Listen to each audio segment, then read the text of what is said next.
Hall, and I serve as the Director of Academic Affairs and Credit for Prior Learning for the Indiana Commission for Higher Education. And today you're joining us for an overview of the IB English Comp Freshman Composition and Literature portions. And so participants will be able to kind of receive in-depth information about the IB curricula and assessments and have the opportunity to ask questions as well. And so the session is designed for the faculty of English Comp, Freshman Comp, and Literature as well. And our presenter, Miss Marie, has an extensive wealth of knowledge, and she's ready to share with us and engage with us today. And so, Marie, I'll let you take it over. Thank you very much, David. Hello, everyone. My name is Marie Vivas, and I'm the Senior Recognition Manager for the US and Canada at the IB. And my job is to support universities as they strive to better understand IB and better be able to serve their students. So, what we have today is actually a recording that was made a few months ago for your colleagues in the state of Ohio who are going through exactly the same process, a legislative initiative to evaluate IB standard level courses for credit. And so this was prepared with them in mind. They have kindly agreed to let me share it, and I think it will definitely be helpful to you. At It is divided into two parts. The first part, I will do sort of an IB 101 where I explain what the IB is and how it works. And then the second part where you'll be speaking to the actual subject, well, you'll be hearing from the actual subject matter specialists on how the IB curriculum for the language and literature courses um, was designed. So I'm going to go ahead and share my screen and get you started on the recording.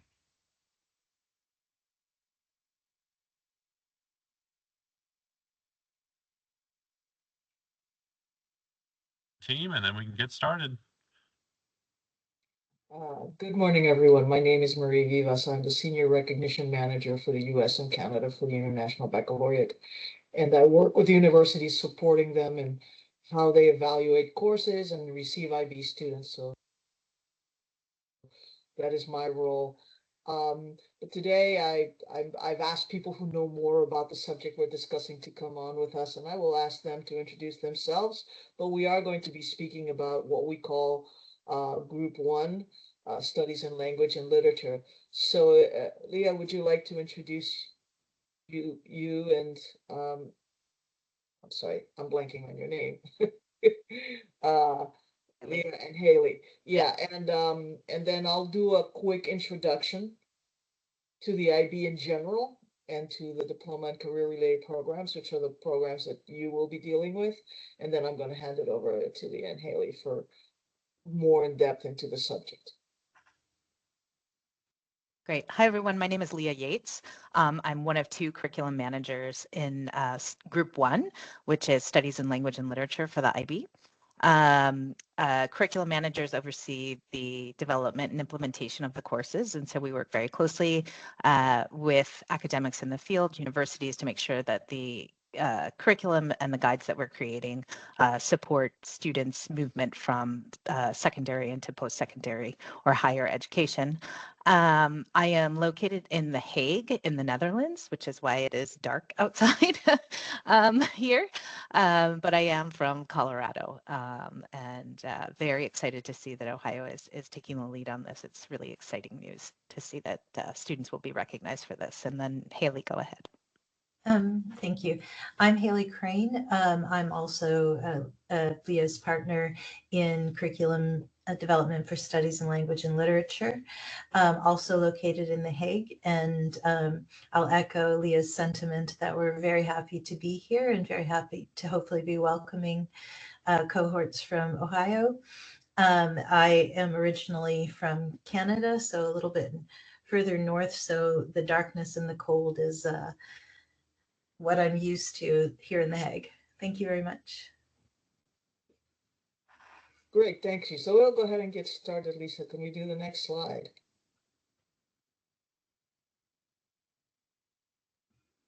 So just an overview of the IB. The IB was started in 1968 in Europe with the idea of, it was the Cold War, it was post-war Europe. And so the idea of having students be able to work across cultural and linguistic barriers to create a better, more peaceful world was front of mind, and it is definitely an important part of everything that happens in IB. And so while today we're going to be speaking about first language, as it were, uh, all IB students are also required to take an additional language as part of their learning experience. And there are many ways in which that international mindedness, working towards world peace, is kind of baked into everything we do. Next slide. So one thing that kind of distinguishes us from many other curricula is the fact that we are indeed trying to nurture certain traits in our students. So for all of our programs, we have on the left here what we call the IB Learner Profile, which is the ways in which we want our students to become citizens. So we want them to be inquirers, knowledgeable, thinkers, communicators, principled, open-minded, caring, risk-takers, balanced, and reflective. And how do those things translate then into the skills, both cognitive and metacognitive, that students need to be able to thrive as the world changes so quickly, as technology changes, as the way barriers and societies are merging together. And so we put it together sort of how does it compare to the skills that are now required for students in the 21st century. And this is from the Partnership for 21st Century Learning.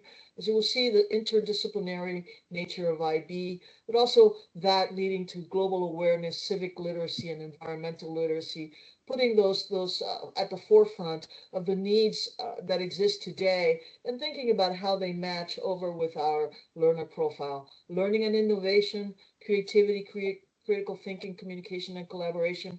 Because as we move forward, these skills become highly essential to being able to work in teams, perhaps in teams that are across the globe, across languages, but also how do we think critically and how do we explore the big problems and the big answers from that perspective. Information skills now more than ever, literacy in the areas of media, information and technology. How do we then play out um, that critical thinking, principled, open-minded component within the field of information technology and the speed at which information moves. And then the life and career skills, sort of those personal self-regulating skills that allow students to be able to adapt, to move differently, to move easily between different environments and groups, to have initiative and self-direction, that's self-management. And we think this is really very helpful as students move from secondary to university. And then those social and cross-cultural skills represented across the global awareness of IB students. Next slide. So where is the IB? The IB indeed has a strong global reach. We're nudging that 6,000 schools around the world. You will notice that they are not all private schools. It's a fairly nice mix of public and private institutions. We do have 4 different programs: primary years program and middle years program, which deal with those age groups. As primary years is age 5 through 11, middle years 11 through 15, and then the diploma and the career related program, which is what we're going to talk about today, moving us across the, I'm sorry, moving us into that 16 plus area, which are the kids that are going to be coming to university. You will note that the US is the largest market, followed by Canada, China, and India. And in the US, most of our schools are public schools. And now we can move to the next slide. So there are over 1,900 IB World Schools in the United States, 89% of which are public schools and 62% of which are Title I. And this certainly reflects the IB in Ohio. Most of your students there are coming from public schools, many of them coming from Title I schools. And so when you're looking at the question of credit and why is this important, it really is an incentive, both financially and in terms of students challenging themselves with the most rigorous courses available, to be able to encourage those underserved students to take the courses that will help them thrive in university. Next slide. We do have 3 options for IB students in that age group 16 through 19. The IB diploma is a combination of 6 subjects: the extended essay, theory of knowledge, and CAS. Students who complete all of these elements will receive the IB diploma. And then we have the career-related program, in which students take 2 or more diploma courses. Our research shows that they are actually mostly taking between 3 and 4. They also have a core, which consists of some different items. And then if they graduate with this credential, they will receive the career certificate. And then we have the students who are just taking individual courses. This would be like a student taking an AP course or an honors course or an A level. A lot of students in the U.S., because it's in public schools, are mixing and matching with other programs uh, that maybe have courses that they're interested in. So those are the 3 options. I just want to spend a couple of minutes now on the next slide. So this is the diploma program. As you can see at the very top, you have the studies in language and literature, which is actually what we're going to be discussing today. Those are the sort of the first language of students. That could be the language of the school, it could be the student's native language, it could be the language of the country, but this is the course where the student is most academically competent. So in the US, that would basically translate into your English courses. So students coming into freshman composition at university, those kinds of courses are equivalent to studies in language and literature. Then we have language group 2, which is language acquisition. Those are for language learners. Individuals and societies are the social studies. Then we have math, science, and the arts. We ask students to take 3 courses at the higher level and 3 courses at the standard level. Higher level are those courses that are designed predominantly for thinking of European universities where there are no liberal arts requirements and students are going directly into the major, so they go very much in depth into those specific subjects that the student will study. Think of your standard level courses as sort of your liberal arts requirements, so they are also rigorous courses, university level courses, but they work as a complement to the areas where the student is strongest because we did want to have well-rounded students.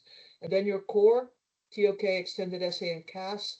TOK is a course that actually examines how we work with knowledge, how we think critically about knowledge, how we acquire knowledge, how we apply it ethically. The extended essay is a 4,000 word research paper done as an independent work by the student, and then CAS, creativity, activity, and service, which are the co-curricular activities that we ask students to do. Moving to the next slide.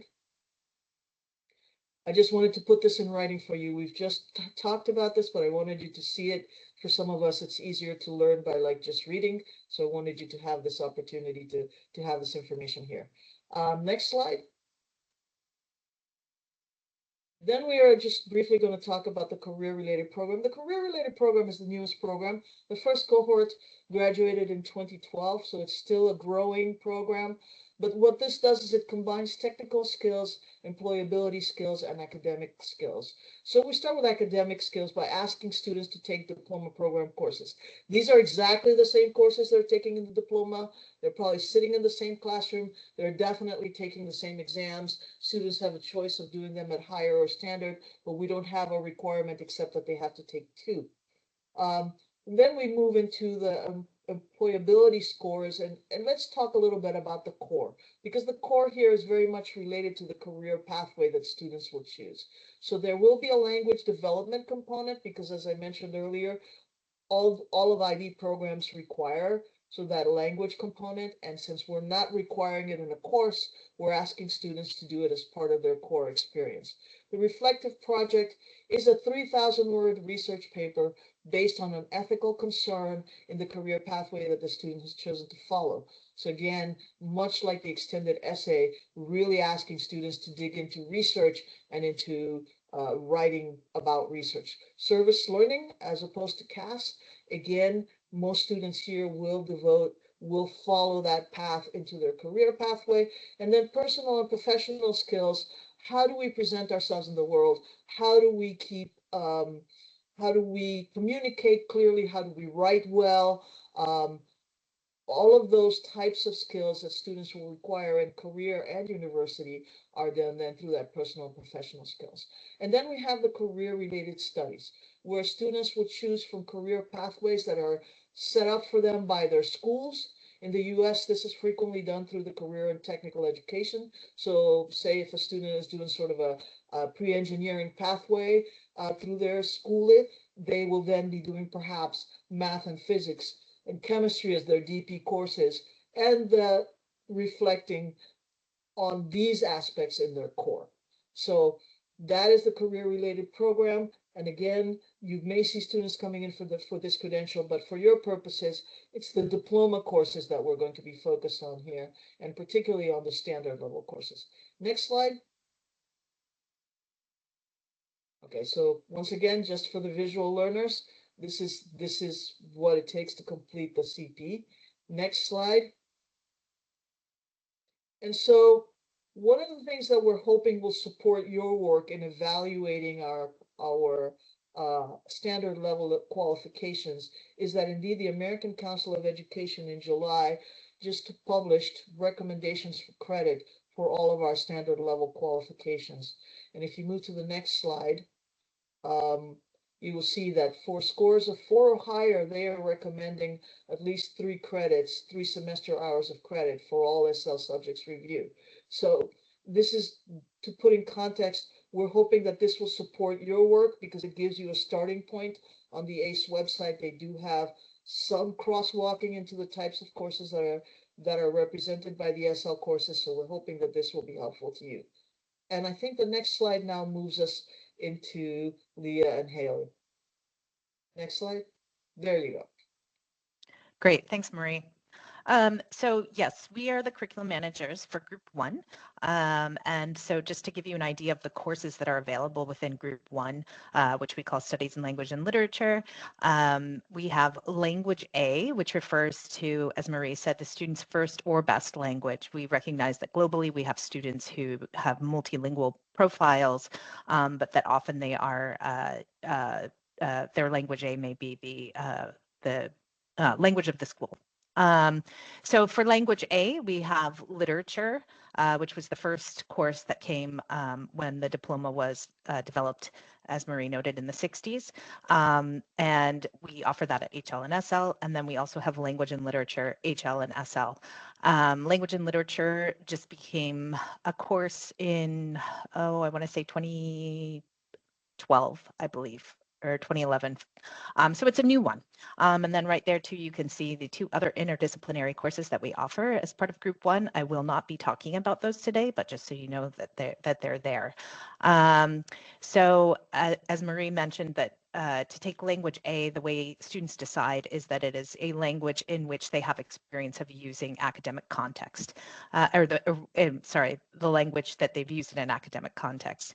Obviously, it is not a language acquisition course. That's not its intention, but completion of this course and testing in this course does infer and indicate a high level of language proficiency. In this group, we offer more than 50 languages automatically, which means that that students and schools are guaranteed that exams will be offered in that specific language. And I bring this up because when I'm going to talk about the structure of the course, it very much is a framework and a structure that is conceptually based. It is not content based for obvious reasons. It would be very difficult to standardize the content across 55 different languages to ensure that a student studying German A was equivalent to a student studying English A. We also support mother tongue by offering special request languages. Schools can apply to request languages that are not automatically available, but I'm not going to go into those here. I just wanted you to realize the breadth of the languages that are offered and supported in Language A. Yeah, next slide. If I understood what Jared said earlier, you perhaps have not seen the course guides, and much of these slides are very text rich, and you will be able to locate these in the course guides when you see them. I put up here the Language A subject aims. These aims are the same for both literature and language and literature, as well as literature and performance, which is one of the interdisciplinary courses we offer. So again, here you can see the breadth of the aims that we have, including a variety of text types, also listening and speaking reading and writing. I think the oral component of our assessment is quite unique to us, and builds excellent oral presentation skills. You can go to the next one. So this is really the main difference, and I'm going to talk about the two courses that are language A subjects. So we have language A literature, which, as I said, has been around since the beginning of the DP, and then language and literature, which has just been offered in the past decade, and developed for a need that we really saw in the IB that was that broadened the field of literature and language study. So in literature, I have highlighted there that students focus exclusive on literary texts. I'm going to be using terms in this presentation that are IB definitions, that are functional IB definitions. They are not intended to capture all of the philosophical understandings and underpinnings of what literary and non-literary mean. These two terms, literary texts and non-literary texts, as I said, are used as a functional differentiator between the two courses. They're shorthand for the type of text qualities that teachers would be using in their classroom. So when you think of literature, on the next slide will show this, but in literature, students are focusing on your very traditional literature definitions. In language and literature, students are looking at literature as well as multimodal texts, as well as visual texts, films, and things of that nature. So the language and literature lends itself maybe perhaps a little bit more to like a communications course or media studies. Anyway, next slide. So here I said these are the functional definitions that we use in the IB Group 1 to differentiate between literature, and LAL is our shorthand for language and literature. Literary text types apply to both literature and language and literature. Because we have so many different languages that are supported, we leave the determination of the content of the book lists or the text lists to the teachers, because teachers are best suited to understand their student needs, their school resources, and make decisions about learner readiness and the types of texts that they want to teach. But we do give them the guidance that for literary texts, or those that are traditionally considered for aesthetic purposes. And so you can see the types that we have there, and then the forms. So we identify 4 forms. At the standard level, students would be studying 3 of those 4. At the higher level, they're studying all 4. And then non-literary text types is what we use to refer to text types only in language and literature, and you can see how broad those examples are. So students in language and literature are also studying the literary types and forms, but it is more balanced with the non-literary text types. Next. So these are the assessment objectives, and similar to the aims, these are the same for literature and literature. So again, hopefully you're seeing what is different between the two classes here, or the two courses here, is the content that teachers are using as vehicles to achieve these objectives and aims. But that students, regardless of the text that they are studying, will still be assessed using the same objectives, which are built on the course aims. And these 3 assessment objectives can be tracked against the assessment criteria for each assessment component. For SL, there are 3 assessment components, and I'll be talking about that further on. But again, here you can see the verbs there at the top, and then what the students will be doing with those verbs. That there is an understanding of literary studies, terminology, methodologies, text types. That is the expectation. But again, the actual text that teachers are choosing will vary. Next.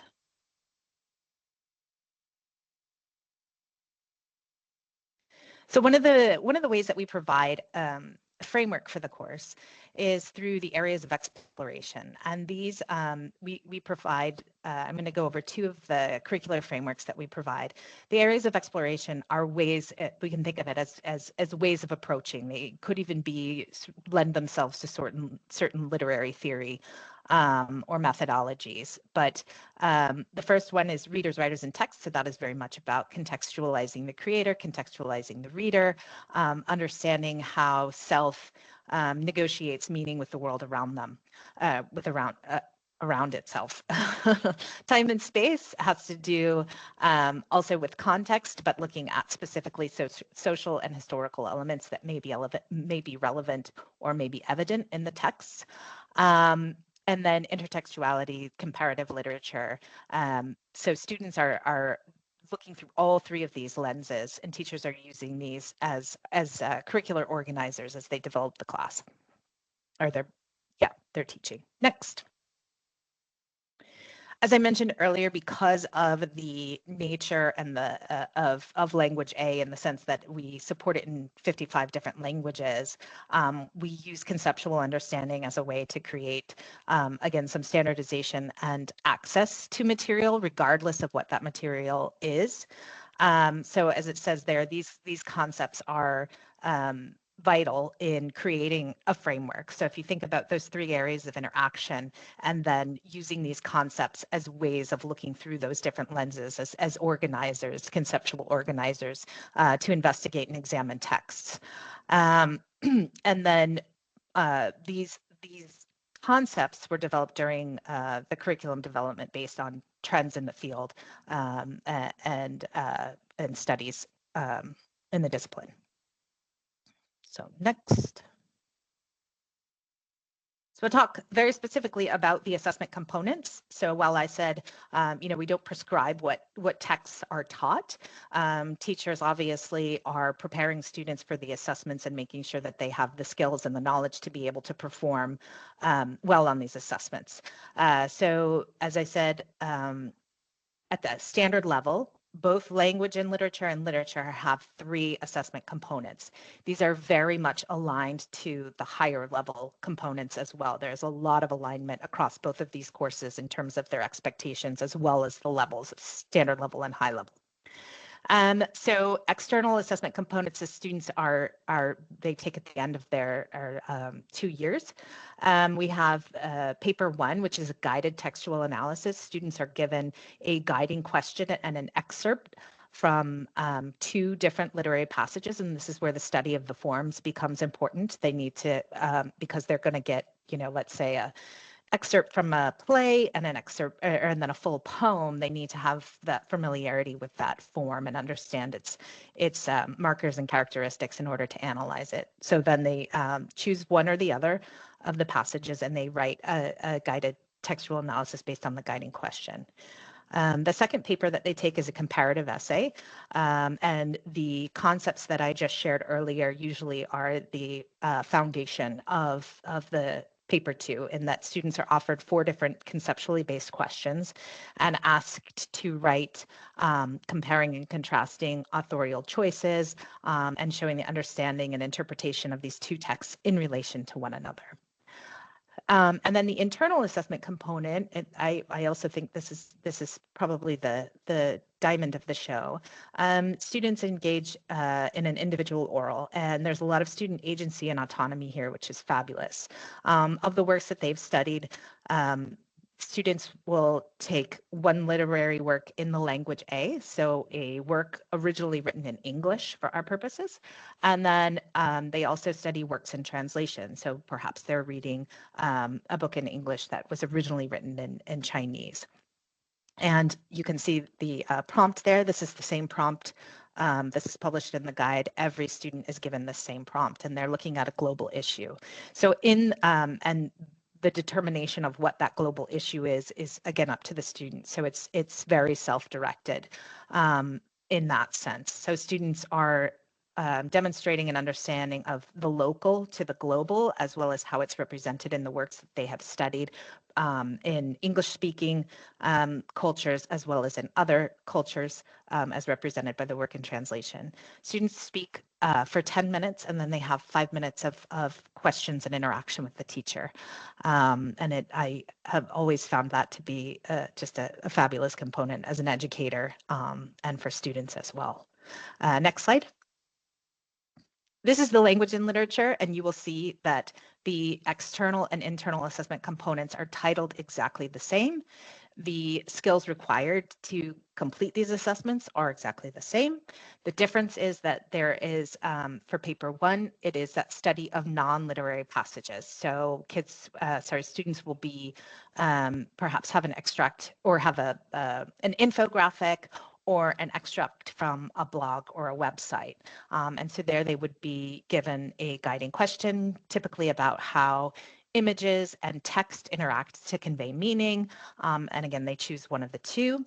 The comparative essay for paper 2 is exactly the same in language and literature, and that they are both writing about literary works, traditional literature. And then the individual oral, again, is asking students to move from the very specific to the global, also looking at an extract to a whole. But here they're doing a literary work and a non-literary work. So you might see a student do this with a novel and perhaps maybe a film that they've studied in class. Next. So again, going back to this notion that we can't reasonably dictate the content, and that's not what we aim to do. We're aiming to develop skills. The approaches to learning, the ATL, are skills that align very well with the IB learner profile that Marie shared earlier with the 21st century skills as well. The IB has 5 approaches to learning, and these are appropriate for students ages 3 through 19 and beyond. Obviously, developmentally, they look different through the programs and in the subject areas as well. So specifically in language A, and I'm not speaking here about literature or language and literature, but both of them. So the development of critical thinking activities, as well as, like I said, negotiated meanings comes here in language A. The IB has a strong constructivist approach to teaching and learning. And so you can see there that there are plenty of opportunities in the assessments and understanding that assessment feeds back to teaching and learning, where students are engaging in critical thinking, creative thinking, transferring ideas and analytical approaches from one to another. Students, in terms of research, students are, because of the breadth of texts that they're and the wideness of texts that they're going to be studying, both in terms of period and location, and type and form, they have these opportunities to do both formal and informal, what we might call informal research. Communication obviously sits at the center of studies in language and literature, and as I said there, those elements of reading, viewing, writing obviously sit at the center. I think too, what comes out of this one is there that I wanted to highlight is that notion of that communication isn't just about getting into the subject. These are not just the skills that they develop in language A, but actually this notion of communication between and among learners and educators obviously will transfer well into higher education, and being able to navigate all of those relationships and with those strong communication skills. Next. And these are the last two of the approaches to learning skills. So social skills, obviously, as Marie said, part of the IB's mission is about engendering behaviors that lead to peace, and students in language A, because they are developing their own interpretations and analyses, need to be able to need to be open to different opinions and different perceptions and different interpretations that other students may have, even if they don't agree with them. And I think that that's also part of the IB mission, that you can learn that others with their differences can also be right. And I think we're looking at developing learners that can see things from multiple perspectives. I think that certainly comes through in these. And then self-management. As I mentioned earlier, I think one of the wonderful things about IB assessments is students are choosing which texts that they have studied in their classroom to determine for the assessment components. So they're deciding what texts they want to use for the IO. These have all been studied in class. They're determining what texts they want to use for paper 2. And I think there's a certain amount of self-management that has to occur there at a certain level of maturity, where students have to understand the requirements of the task, understand their familiarity with the text, and determine their comfort level, and to deliver a successful performance, for lack of a better word. I think this is almost my last slide. Next one. Yeah. So here we have, this is just a summary. As I said, Language Day courses are built around conceptual understandings and conceptual approaches to studying language and literature. The content of the course is determined by teachers, learner readiness in the language of study, and we think it should be that way. Teachers are best positioned to know what is accessible to their students, both in a practical and philosophical way. And so I say the assessments and therefore teaching and learning, because we know that the assessment components have a backwash effect on teaching and learning.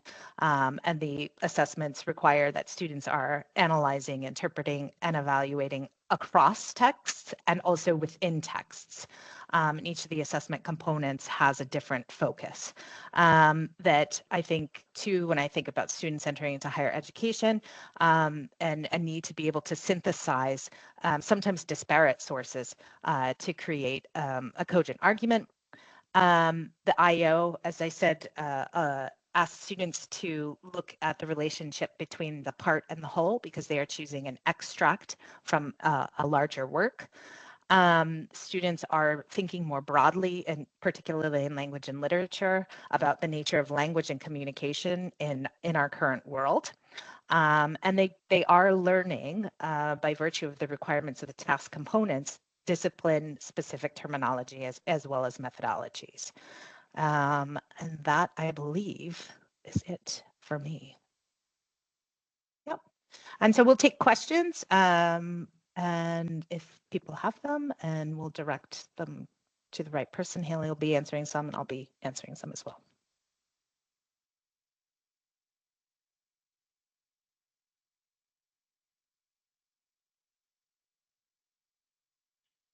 Feel free to put your question in the chat. The chat is open. There'll also be an opportunity to email Marie or Haley or Leah afterwards for more specific questions.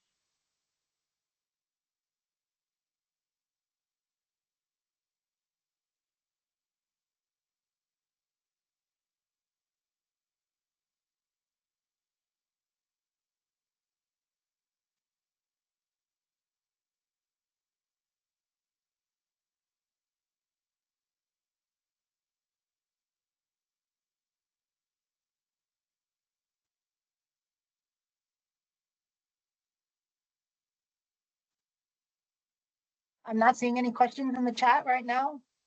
So if you want to go ahead with if there are other slides that you need to cover. I think it was just the Q&A slide and my contact info, Lisa. That's the very last. Oh, yes. There are some supporting resources here. So if you wanted to look at submit some materials or sign up for our university admissions newsletter, you'd be welcome to do that, as well as a look at some diploma research that might be supportive of your work. The thing I will say, the subject briefs are just very quick 2-page descriptions of the courses. But Lisa and Jared and I are working on a big file transfer to get you the actual extended subject guides, which are about 80 pages long. So You will have the option of looking at the shorter version and the longer version, as well as sample assessment materials. We've got the assessments from May of 2024, so that was the exams that were just taken by our students, and those will be also made available to you as part of your evaluation process.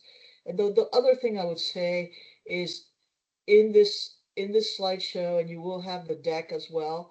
Um, there is there's a link to the American Council on Education website. So if you wanted to look at how your subject was evaluated by the American Council on Education and what the recommendations they made are, you will have access to that directly from this presentation.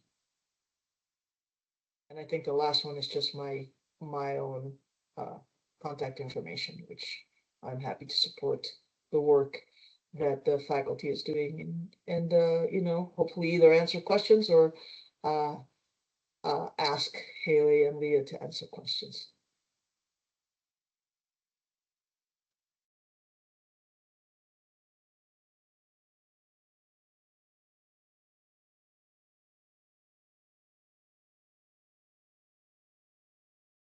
Well, thank you, David, for allowing us to share this information today. I hope it is helpful to our colleagues and that the folks who are dealing with these students, who they also have access to us and to our materials. Great afternoon, everyone.